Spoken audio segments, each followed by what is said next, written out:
Foreign Affairs Department has confirmed that a U.S. citizen of Filipino descent was among the casualties in the mass shooting incident in Monterey Park in California.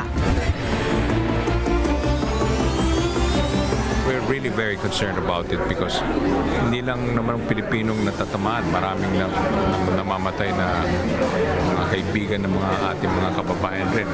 So we really, it can happen to anyone, you know. It's very unfortunate that it continues to happen in the United States, but I'm sure the authorities are doing whatever they can to prevent something like that too. But it's really very sad to hear this.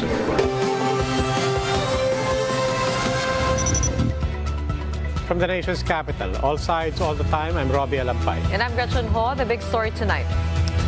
We begin tonight with growing concern over recent cases of campus violence taking place in the country. Just this week, the Supreme Court announced that it has affirmed the conviction of a teacher who stuffed trash in the mouths of her students inside the classroom. Here is what we know. In a resolution made public on January 22, the SC finds teacher Melanie Garin guilty beyond reasonable doubt for child abuse and is sentenced to around 4 to 6 years in prison. She was also ordered to pay the complainant fines of up to 75,000 pesos in damages. The SC has ruled that a person who commits an act that debases, degrades, or demeans the intrinsic worth and dignity of the child as a human being can be held liable under the law against child abuse. But there are still many cases of school violence currently under investigation that involve students. Now, just last week, a 13-year-old was stabbed and killed by a classmate in Culiat High School in Quezon City. The grade 7 student was stabbed over what police described as a misunderstanding due to jealousy. The involved child in conflict with the law is now under police custody. This is already the second case of school violence this year.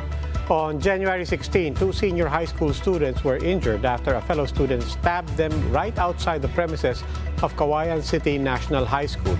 Reports said the suspect acted in self-defense as he was being harmed or bullied by the 2 victims. The Education Department said earlier this month that it had logged at least 78 complaints of school abuse through its hotlines just over the last 2 months of 2022. Although there are no recent figures yet on school violence in the country, the National Baseline Survey on Violence Against Children, which was conducted last year, shows that 8 out of 10 young people aged 13 to 24 years old experience some form of violence at home, school, in the workplace, or community. More than 3 in 5 suffer from physical, psychological, and peer violence. To share with us their insights on the rising cases of campus violence in the country, we have with us on the show Jonathan Hironimo, Vice Chairperson of the Alliance of Concerned Teachers. Welcome to The Big Story. Hi, good evening, Ms. Gretchen Ho and Sir Robbie Alampay. Magandang gabi po. Hey, Jonathan, we're seeing a lot more of these cases in the media, but is it reflecting what is happening on ground? Meron po ba talagang pagtaas ng mga kaso, and are the numbers in any way related to coming back to face-to-face classes from the pandemic? Okay, so magandang tanong yan, no? Nababanggit nyo nga kanina yung mga recent studies, no, reports na ibinibigay ng DepEd, no, tungkol sa mga bullying-related cases, no, sa ating mga eskwelahan. Ang pinaka-recent na study dyan, no, na ginawa ng UNICEF, PWU, and sponsored by the US ng Australian Aid ay yung 7 out of 10 grade 4 to 6 students and high school experience violence in school. So, survey yan noong 2010, no? At sa tingin natin, tumaas na yung kaso na yan, no? Dahil nga sa binabanggit nyo rin kanina na mga factors, no, sa paaralan, sa komunidad, at lalo na doon sa pamilya ng ating mga estudyante. Sir, I mean, beyond itong mga different incidents na pinag-usapan natin, iba-iba sila, they're also in different places. What brings everybody together, of course, is the general thought and topic of safety in our schools and the security of our children. Is there a common problem regardless of where you are, and is there a general solution that applies to everyone? Okay. So tama yan, no? Actually, may iba't ibang context din, no? Generally, ang kadalasang problema o factors nagsisimula, of course, individual, no? For example, sa poor academic performance, personality traits ng mga estudyante. So pwede rin naman environmental, yun nga, school, families, for example, no, and communities. For example, yung estudyante kung exposed siya, no, doon sa halimbawa sa violence doon sa kanyang community, malaking factor yon na nakakaapekto doon sa development ng bata. Ang isa naman sa usapin ng family, madalas kasi walang participation yung parents doon sa process ng socialization ng ating mga estudyante, no? So madalas mga estudyante natin mag-isa sila and then napapabayaan sila. So may tendency talaga na ganoon yung maging epekto. Isa din na tingin ko malaking factor din ay yung influence ng media, no? At expose yung mga estudyante natin halimbawa, no, lalo sa mga napapanood natin na wala nang ganoon matinding restriction, no, sa exposure halimbawa ng violence at iba't ibang forma nito, no, ay nakikita ng ating mga estudyante kahit nga nung nakaraang administrasyon halimbawa, no, makita natin kung gaano nagsasalita halimbawa yung sarili nating presidente, no, ng mga salita na violente o nagki-create talaga ng violence, no, sa ating mga komunidad. So malaking yung mga aspect na yan, no, ng ating lipunan at talagang malaking bahagi yan, no, na nakakaapekto sa ating mga estudyante. Sa context natin na nasa third world, mas matindi, no, yung ganyang tingin ko problema, no, at kailangan talaga nating ma-resolve yan. Kung tatanungin niyo naman ako ano yung mga pwede, no, na solution natin diyan, tingin ko ang basic talaga bumalik tayo doon sa mga holistic preventive system natin, no, sa ating mga paaralan. Sa ganyang holistic preventive system, maisasuggest ko siguro kalahok dyan yung mga stakeholders sa pagpaplano kung ano ba yung mga tamang mechanism, no, para maiwasan natin yung ganitong school violence, no. Importante yung tinatawag nating reorientation at re-education sa mga estudyante, no, lalo na, no, bigyan din natin sa mga estudyante yung mga basic human rights, no, justice system. Siyempre ipaliwanag din natin sa kanila ano yung mga pros and cons ng pwede nilang gawin. Pero hindi lang dapat tignan, no, na ang problema dito ay disiplina, no, lalo ngayon, no, nilalatag halimbawa ng Department of Education pangangailangan ng ROTC, no. Mahalaga din na unawain natin, no, na may mga struktural na problemang pinanggagalingan yung ganitong violence sa ating mga paaralan. No? So kung titingnan kasi natin, bagamat may mga existing laws naman, kaya lang tingin natin hindi pa ganoon, no, na-implement ito or siguro limited din yung resources and facilities, services ng ating Department of Education, no, para maipatupad yung ganito sana, no, na mga mechanism, no, na magtitiyak talaga doon nga sa holistic preventive system. So kailangan talaga may participation lahat ng stakeholders sa pagbabalangkas ng ganitong mga mechanism at importante talaga, no, binabanggit ko kanina, yung re-education ng mga estudyante, no, tungkol sa kailangan bigyan din yung mga values natin, kagaya ng tawag dito ng pakikipagkapwa, no, nawawala na yan sa ating mga estudyante. No? Okay. So, tingin ko yung ganitong mga mechanism ay pwedeng magawa. Plus, dagdagan din natin syempre ng mga student formation program sa ating mga eskwelahan. Sir, preventive po yung napag-uusapan po ninyo, but how about accountability for the cases that have already happened? Meron po ba tayo na-identify na difficulties with holding people accountable given the new systems of learning that we've established in the pandemic? Blended na po yung mga klase, may online.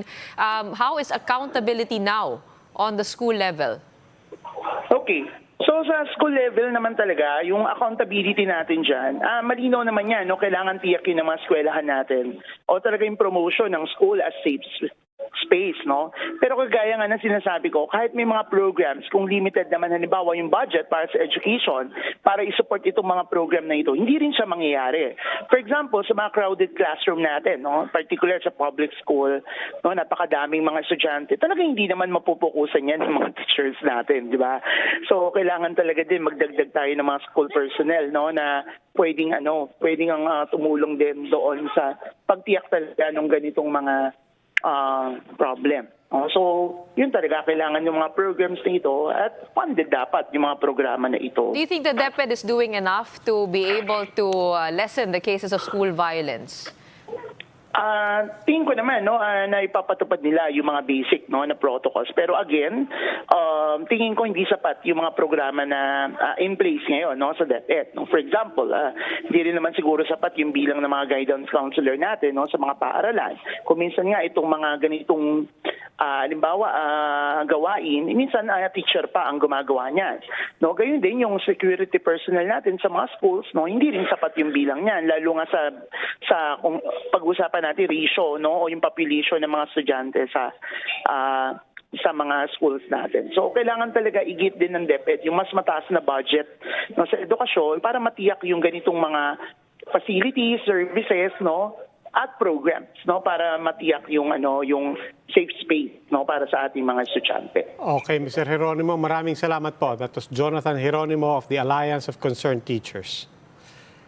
The Philippine Consulate General in Los Angeles reports that a Filipino was among the fatalities in a mass shooting in Monterey Park, California. The victim was identified as Valentino Alvarez, 68 years old. He is a U.S. citizen of Filipino descent. At least 11 people were killed in the mass shooting that took place over the weekend as the city's Asian American community was holding Lunar New Year festivities. 2 days after the incident, some 200 residents of Monterey Park gathered for a candlelight vigil to mourn the victims. Police identified 72-year-old Hu Can Tan as the lone suspect in the massacre.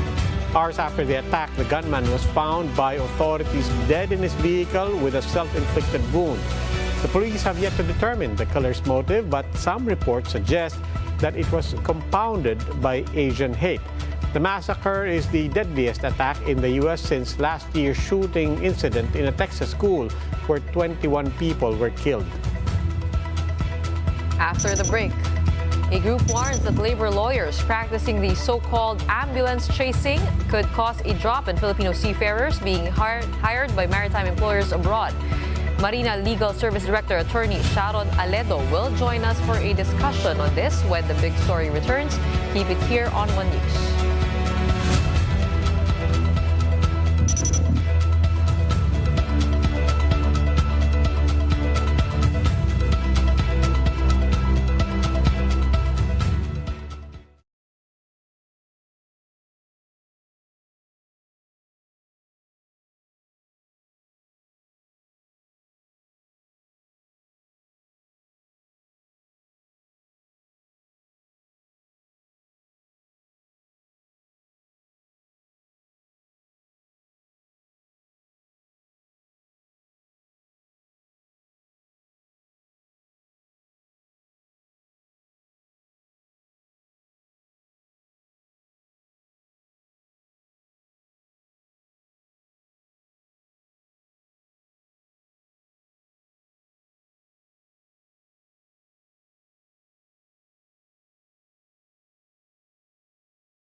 You're watching The Big Story here on One News. The Department of Migrant Workers vows justice for OFW Julie B. Ranara, whose body was burned and left in a desert in Kuwait. Mayan Los Baños with the details. Burned and left for dead in the desert. This was the brutal fate of Julie B. Ranara, an OFW in Kuwait. With yet another tragic incident involving an OFW, Migrant Workers Secretary Toots Ople personally visited Julie B.'s family. Ople says she will see to it that justice will be served. We condemn in the harshest words possible the commitment of this crime. Ayon sa nanay ni Julie B., yung anak niya napilitan mag-abroad para matulungan yung kanyang magulang. And also dahil maliliit pa yung mga bata. Ulirang anak, ulirang nanay, si Julie B. Based on the preliminary investigation, the 17-year-old son of Julie B.'s employer is the suspect behind her brutal killing. However, authorities are still investigating the motive behind the murder. The family has since requested for privacy as they grieve their loss. Ayaw namin mag-speculate at ang pakiusap din ng pamilya, sana galangin yung dignidad at yung privacy ng pamilya at pati na ni Jubilee. For now, the suspect has been taken into custody. The Philippine Embassy in Kuwait also said that a lawyer is now working on the case. The Overseas Workers Welfare Administration, or OWA, is also working on bringing home the slain OFW's body. The government will also provide burial assistance, and scholarships will be given to Julie B.'s children. This is not the first time an OFW died of brutal causes in Kuwait. In 2018, OFW Joanna de Mafelis was beaten to death and hidden inside a freezer. In 2019, Filipino migrant worker Janeline Villavende was also beaten to death by her employer. With this, Migrante Philippines says it's time to review the memorandum signed by the Philippines and the Kuwaiti government. Ito pong mga paglabag sa karapatan ng mga migrante natin, particular yung ating mga domestic workers sa Kuwait, ay hindi isolated. Marami talaga pong kaso ng abuso, maltrato at pambibiktima sa ating mga domestic workers ang naitatala dyan sa bansang Kuwait. Despite the recent incident, the Department of Migrant Workers has no plans of suspending deployment to Kuwait. For now, the agency is pushing to have stricter screening for employers. Reporting for News 5, Mayan Los Baños, we are One News. Filipino seafarers are at risk of not being able to come aboard shipping vessels in the next 10 years if industry issues are not addressed. Here is what we know. The International Maritime Employers Council, or IMEC, said that the practice of ambulance chasing among lawyers has led to a decrease in Filipinos being hired by maritime employers. But what exactly is ambulance chasing? This is the practice of persuading someone who was injured on the job to seek monetary damages against the responsible party.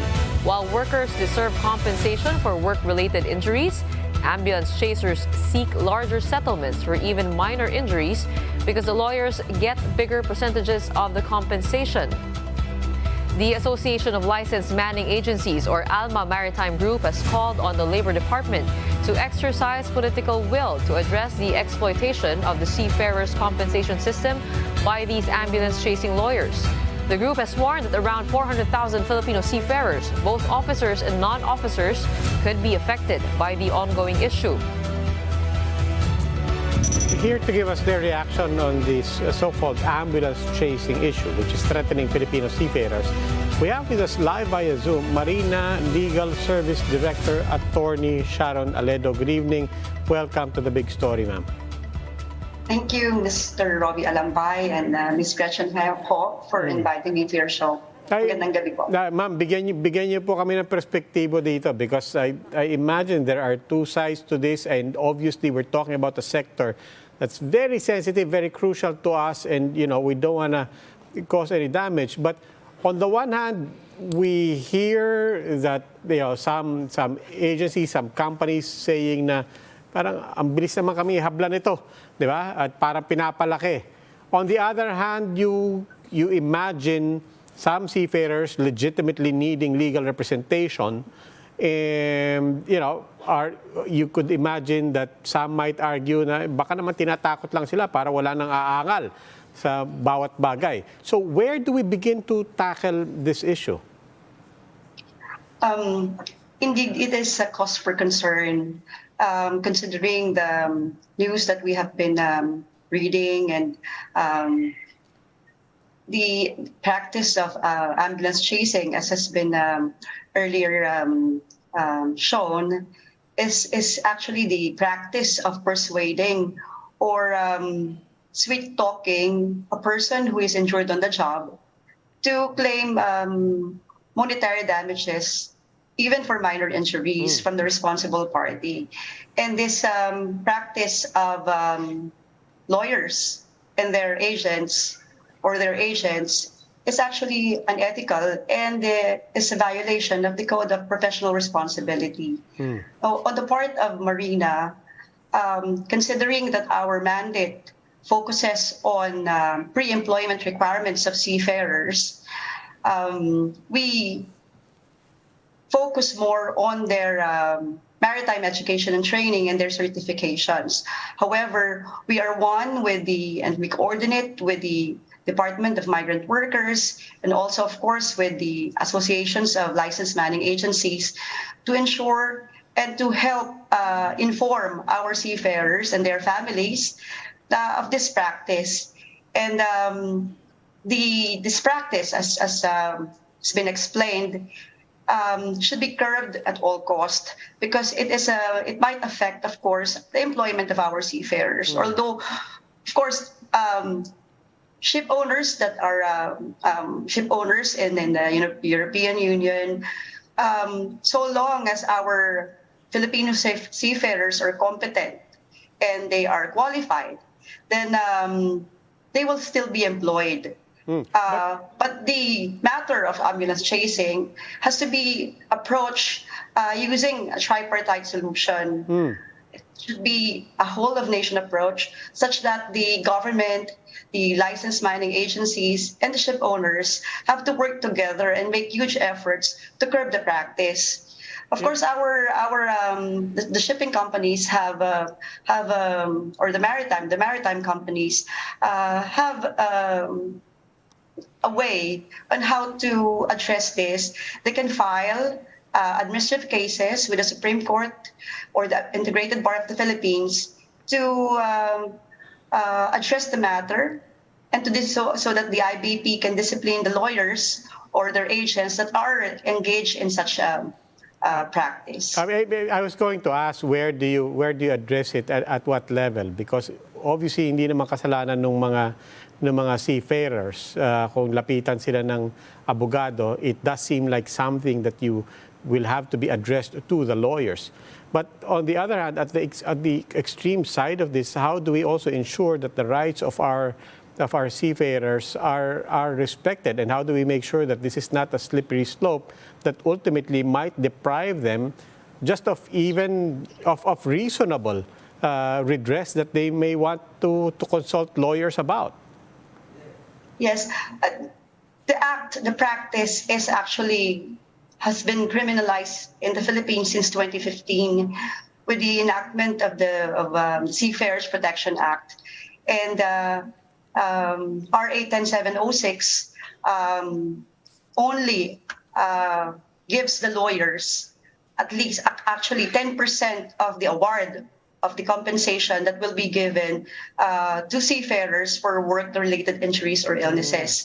The Marina, in this particular case, is committed to make sure that our seafarers are also educated on such practice. And we know that some seafarers, especially those who are injured on the job, they are not very much knowledgeable on insurance claims. So their the legal assistance, of course, have to be given to said seafarers. But this practice has to be addressed. And like ALMA, for instance, which is an organization of about 71 manning agencies, is very much engaged in information campaign and and as I have heard earlier, they have called on the Department of Labor and Employment to address this matter. And even last year, there was a pronouncement from the Supreme Court that maritime companies should file administrative cases against these lawyers to be able to address the concern. You mentioned that this has been passed since 2015, and why haven't we curbed the practice? It's already 2023. There is a need for a stricter implementation of the law, and perhaps another legal course of action would be to put in our in the contracts and legislations of course of the other contracting governments a most favored nation clause, so that our seafarers will not be discriminated against in view of this particular claims system existing in the Philippines at present. There is a need for stricter implementation. There is a need for more information campaigns to inform our lawyers. And the Marina, we engage our stakeholders in public consultations, and we do our part on informing them of this particular practice. Also, we have a policy in Marina. It's Marina Circular MD 2019-01, such that before we cancel or revoke the seafarers SRB or seafarers record book and seafarers identification document, we ensure that the twin requirements pursuant to that circular are complied with. And first, this is, of course, that they have been granted compensation for full and total and permanent disability, and that there is declaration from a competent medical practitioner that indeed said seafarer is actually totally and permanently disabled. So we evaluate this evidence as these documents before that seafarer was been requested by a licensed manning agency for his or her SRB and SID to be cancelled and be put on the watch list system of Marina. We make sure that this twin requirements are complied with. Okay.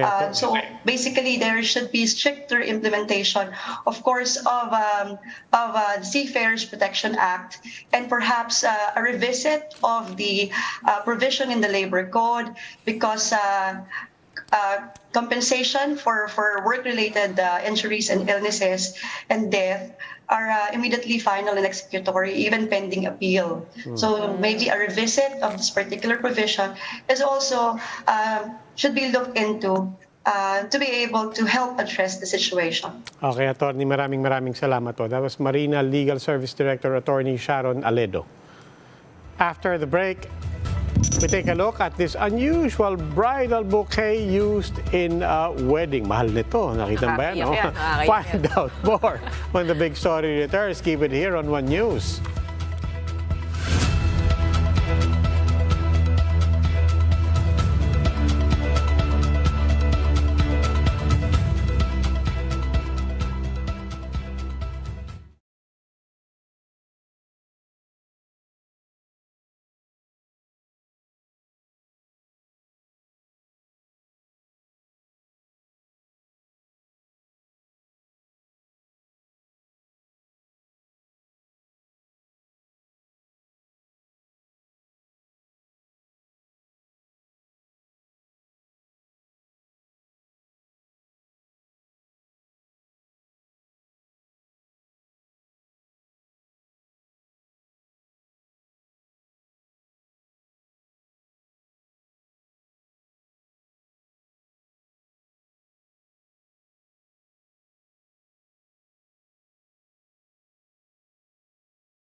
You're still watching the big story here on One News.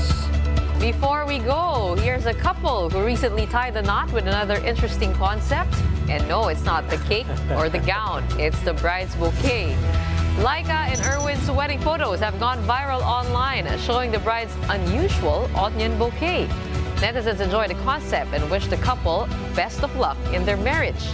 And even though onions nowadays are not cheap, the newlyweds said they were able to save on expense compared to having a real flower bouquet. I think worth 8,000 yung sako, yung isang sako ng sibuyas.